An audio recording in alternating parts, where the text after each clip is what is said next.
എന്റെ മനസ്സിൽ ചെറുപ്പം മുതലേ ഞാൻ എന്നെ കണ്ടുകൊണ്ടിരുന്നത് എപ്പോഴും ഇങ്ങനെ സംസാരിച്ചുകൊണ്ടിരിക്കുന്ന ഒരാള്. ഇങ്ങനെയാണ് ഞാൻ എന്നെ കണ്ടുകൊണ്ടിരുന്നത്. പക്ഷെ ആരോടാണ്, എവിടാണ് അതൊന്നും എനിക്കറിയില്ല. പക്ഷെ ഞാൻ സംസാരിച്ചുകൊണ്ടിരിക്കുന്നത് മുഴുവൻ എൻ്റെ ലൈഫ് സ്റ്റോറീസ്, എൻ്റെ എക്സ്പീരിയൻസസ്, എനിക്ക് വന്ന മിസ്റ്റേക്സ്, ഞാൻ പഠിച്ച പാഠങ്ങൾ, ഇതെല്ലാമായിരുന്നു.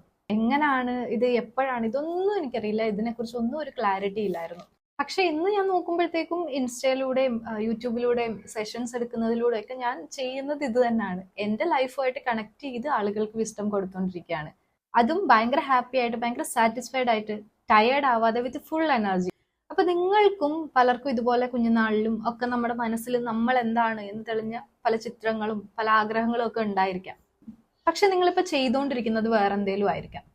എന്നാൽ എന്താണ് നമ്മൾ ശരിയായി ചെയ്തുകൊണ്ടിരിക്കേണ്ടത്, എന്താണ് നമ്മുടെ പേർപ്പസ്, അതിലേക്ക് നമ്മൾ എത്തണമെങ്കിൽ നമ്മുടെ ട്രൂ വേർഷനെ നമ്മൾ ആദ്യം ഫൈൻഡ് ഔട്ട് ചെയ്യണം. അല്ലെങ്കിൽ നമ്മുടെ ചൈൽഡ് സ്റ്റേജിലേക്ക് നമ്മൾ പോകണം.